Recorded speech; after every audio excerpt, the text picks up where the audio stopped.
for the sake of PR, Training Tuesdays don't count. Yeah, which is all the more reason to show up, because if you want to practice something but you don't want to get your ranking affected, then, that's the perfect time to do it. Yep. But we'll give you guys the classic shill if you're regular viewers later on. You don't got to worry about us marketing to you now. For now, you got to worry about Mr. Mojo Risin versus Riley. Happening right here at AONUltimate. Get marketed to. All right. On paper, this looks like a disaster, but I feel like Riley is very much no stranger to this matchup because Palus is sort of everywhere, online and offline in these parts. Oh, yeah. But the real question is Mojo going to be able to, rise to the performance? I know he's sort of been very iffy with his play as of late.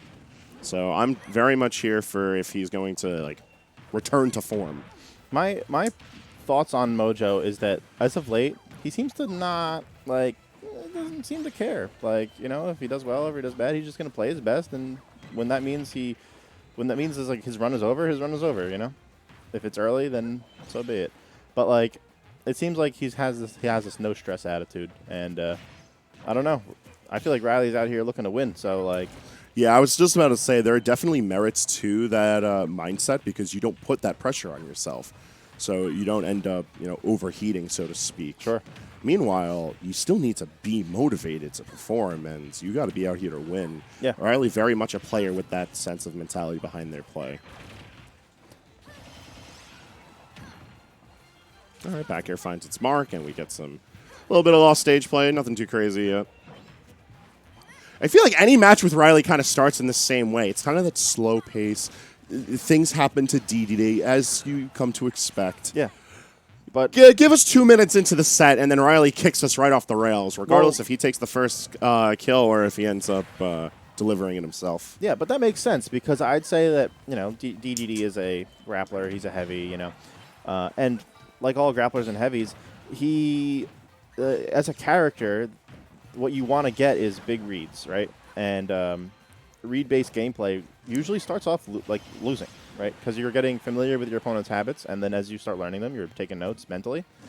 And, once you've got the mental reads, then, late game it pays off. All right, kind of important parry there. You did not want to deal with the reflected Gordo. And you didn't really have enough time to inhale, spit it back out, or reset it with side B. Get up attack from the ledge, beats back Gordo. Wow.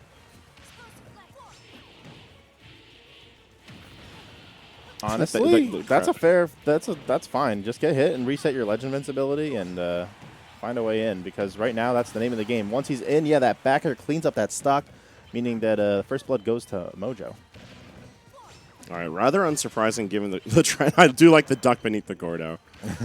The duck animation's so funny. Yeah, no, he's big chilling. Probably the best taunt in the game.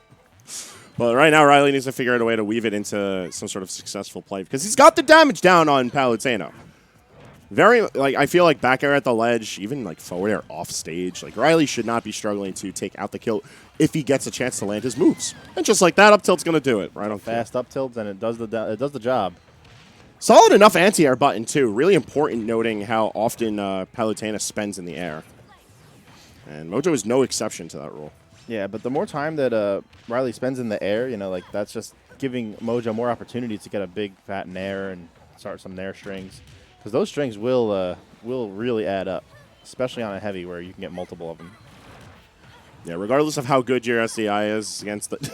There we go. That's what I want to say, the volleying back of the Gordo. Mm-hmm. Regardless of how good your SDI is, you just sort of have to hold that. It's a lot of damage from nairs and whatnot.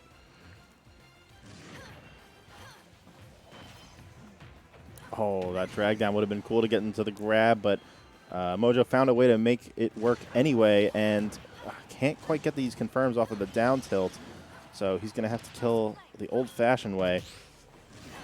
Really good on Riley for extending the longevity of these stocks, though. We saw the last stock lead out until, I think, 201 or 196, something of that nature. Mm-hmm. And this second stock of his looking to go the same way. Sitting in disadvantage, but at 166, he does have max rage sitting behind a lot of his moves. So, again, we find one solid hit to find its mark, and it very well could end things out in his favor if he didn't just get dash attacked. Yo, I swear, man, we gas up players all the time on the mic, and it's like their cue to start fumbling the bag. Oh, yeah.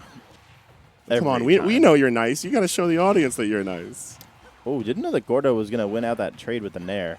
That's interesting. That's going to be a big element to how this gameplay works out. I like that up tilt. Yet another good job at finding a jump from Mojo and killing off that stock relatively early. I mean, could have been earlier, but you know what? It works. And here's your 55 damage, 65 damage, complementary with your stay as a heavy against Palutena. A very cute string, and it's led to an amazing sense of stage control for Mojo. He's pressing ever onwards. Yeah, but I don't like this because now Riley's got himself back in center stage, and every bit of damage here is going to just mean he's one hit closer to killing. Yeah, no, it's crazy because like you see Palu doing all of these moves. You see Mojo moving from left to right, controlling the stage. It's all his. And it really just takes one little mess up in control of the stage for Riley to bring it all back. Yeah, I mean, his hits do big damage. That's the nice part. I mean, they're slow and stuff, but he only needs to land a few of them, and it looks like one or two more could spell the end for Mojo here in this game one. At the very least, Gordo able to hold it down, but leaping right into an explosive flame, that is a well-earned game one for Mr. Mojo Risin. Well-earned. He did 200 damage every stock. That was like the most hard-earned game I think I've ever seen, although 200 damage isn't so hard to get when you get 55 off of one like Nair string. So like, you know, it's a trade-off. You start the stock at 60, but you live to 200. So,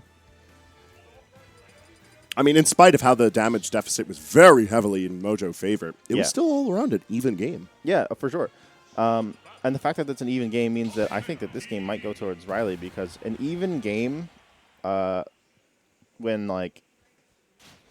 the damage is so free for Palu, might mean that as a couple of adjustments are made from Riley, that, you know, maybe this game won't be so close.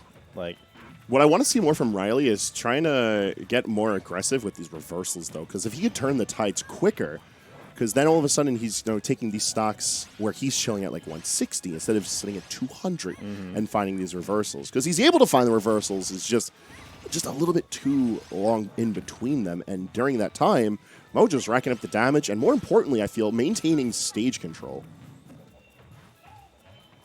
Yeah, the stage control thing is big, because Riley was kind of stuck on the ledge a couple of times, and if he could avoid that kind of stuff, that would make a big difference. Like, turning reversals in stage control favor at the ledge is a huge reward for DeDeDe. Yeah. But actually getting to that point, I feel like Riley's almost relying too heavily on finding the reversal strictly at the ledge. Volley back from the beam of light. All right. All the way up there to hit the Gordo right back into his own face. All right, that's a really good start for Mojo, because he's not looking at a lot of damage. In fact, having lapped Riley at this point, well, Riley has something else to say. Auto-aim is such a great tool in this matchup, because not only does it knock Gordo back, but, you know, DeDeDe is such a big target that he's very likely to get hit. It also can interact with just slowing down Gordo, if not outright hitting it right back. I think it always will win the trade. These three of the bolts, Yeah. like 3 bolts of auto reticle, will at least mean that like Gordo is sticking in spot. Wow, nice jump read from Mojo. That was really good. The platform's obviously assisting from Town and City, and some nice canoeing as well between stocks. Gotta compliment the canoeing. Excellent form on the canoe. Nice jump read from Riley. Said, yeah, I can do jump reads as well. It's just as hard, if not a lot harder. Yeah. But take note of how the stock's immediately starting, though. Riley backed himself to the wall and is taking damage because of it. Mm-hmm. Like I was saying, I think that's just complementary damage that you get for playing the heavy. You know, these nairs are just kind of unavoidable sometimes. You're a big body, and it's just part of the package. Although I do feel like Riley could have avoided a bit of that initial damage had he not backed to the ledge immediately. I feel like duking it out for center stage with Palu isn't the worst of calls, because, yes, she might start her nair strings, but she doesn't have the entire stage to go at you with them. Yeah. Because, like, if I was forced to take that hit, I'd rather take 2 nairs than 4 nairs and an up air. Yeah. Especially when, like, the platforms are assisting for 4th, 5th, 6th nair. Yeah, that's not good. Or an up air even. And then you get the up air read and you're dead at 95. Yeah. Not good. Speaking of. I can't believe he snuck that forward air in before the explosive flame killed him off.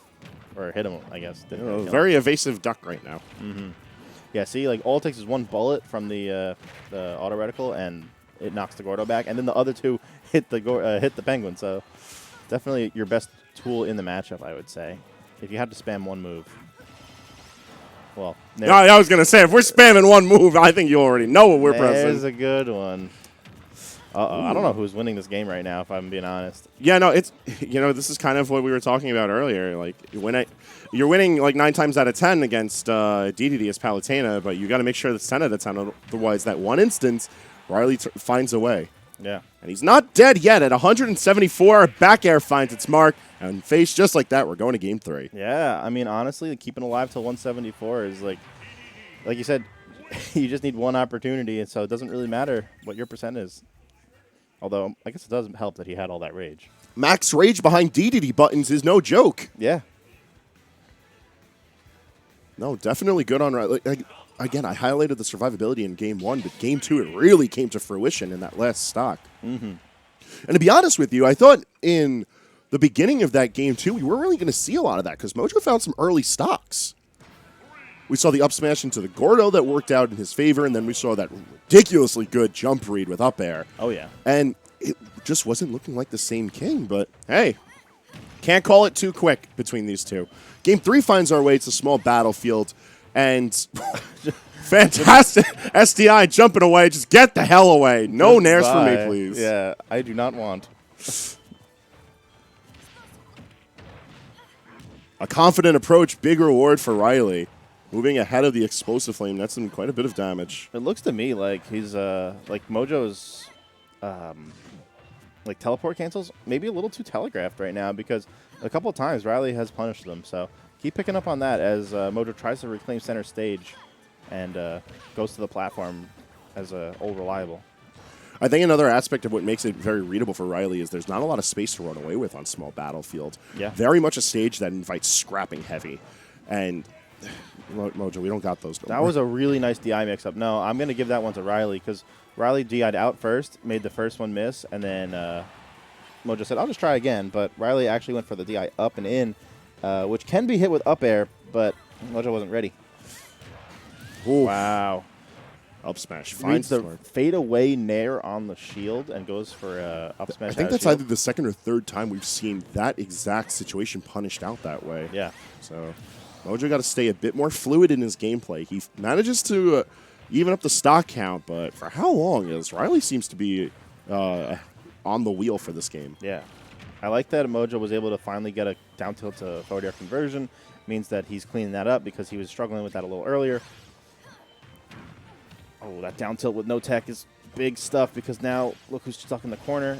But pushing his way out with a big nair, Mojo has turned the tables completely in just a couple of seconds. You know, Mojo looking very comfortable with playing at the ledge for this matchup. And at least in the numbers game, it's really reflecting that heavy because I feel like here Riley's not able to keep on that big damage when he does find that lone reversal amongst the many interactions that Mojo manages to win. Yeah. If I know anything about how Mojo likes to play, he likes to play in the corner, and he likes to play off stage. Which, to be fair, are really good places for a lot of the characters that he plays outside of like Donkey Kong. Like Palutena loves controlling the ledge, loves that off-stage play because she's got the movement, she's got the tools to really make you bleed.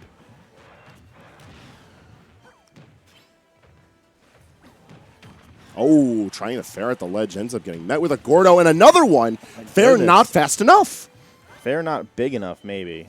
Yeah, those are little legs. Long legs, little legs, though. Yeah. You don't got the kingly flippers of DeDeDe. Remember his back air and that was a beautiful move, yeah. I like that.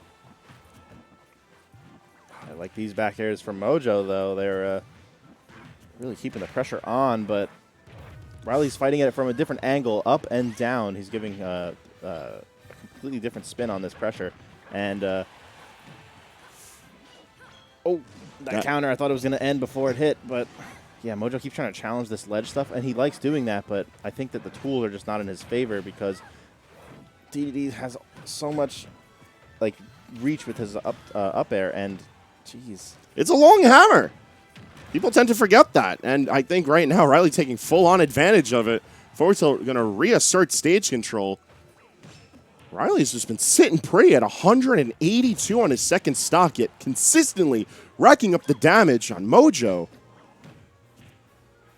Oh, I'm just waiting for the one that hits. Yeah. Yeah, there you go. One of them had to die there. That was like too long to be spending at the Up ledge. tilt? Up tilt? What the? He actually just like His character just kind of like. he assumed the position. Yeah.